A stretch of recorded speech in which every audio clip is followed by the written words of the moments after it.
I'm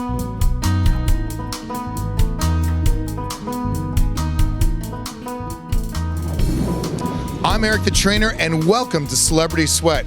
Well, there are mixed martial artists all over the world, but there are only a few that truly captivate the crowd and leave them breathless based on their performance. I mean, we're talking guys that seem like they jumped out of the pages of a comic book. It's unbelievable, and one of my favorite guys in the entire world who's just like that is right here. MMA superstar Uriah Hall is with us here at Gold's Gym in downtown Los Angeles. Uriah, we're so happy to have you here. Now, for those of you that don't know Uriah well, this guy has had an amazing career already, even though he's a very young guy. You were in The Ultimate Fighter. What was it like to be on the show?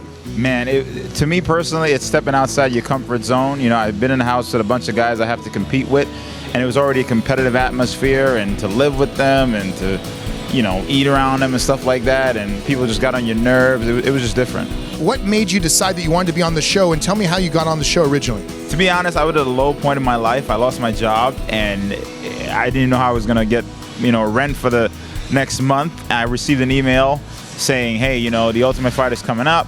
I think you'd be awesome on the show. And I just remember in that exact moment feeling this overwhelming feeling. And I think everyone can attest to this, at some given point in your life, you'll feel that that's it moment. And that was it for me. And I bought a one-way ticket. I flew out there. I tried out. I think it was like 800 people. I made it. I was like the 23rd one. And I was ecstatic. And from there on was just the rest of the history. How much of that show is real, and how much is it made for television? Well, you know, reality show is good for TV because, you know, people get to see who you are. And the problem with that sometimes is if you do something and, you know, producers will be like, oh, let's use that because it sells a lot. And, you know, people think they know you all of a sudden. So you get off the show, they're like, hey, man, that was mean to what you said. I'm like, dude, you don't even know me. Like, what the hell? But all of it was real. It was just the fact that, you know, it created some tension sometimes, and you're being watched all the time, so you have to be yourself. And everyone's going to find fault, but, I mean, if you have a camera around you 24/7, you'll find some faults too, you know? But it was cool. Now, the fights that they had on the show versus the fights that you now have as a full-fledged UFC fighter, was there a difference at all? It definitely is a difference because being in the house, there's not a lot of people around you.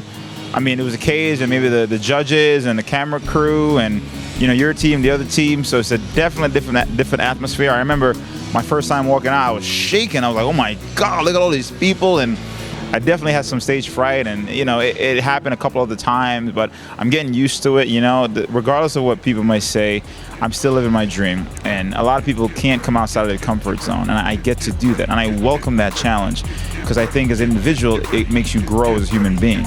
So I'm just going to keep doing it. It's your time, it's all about you. You gotta be what you wanna do. Reach for the stars and touch the moon.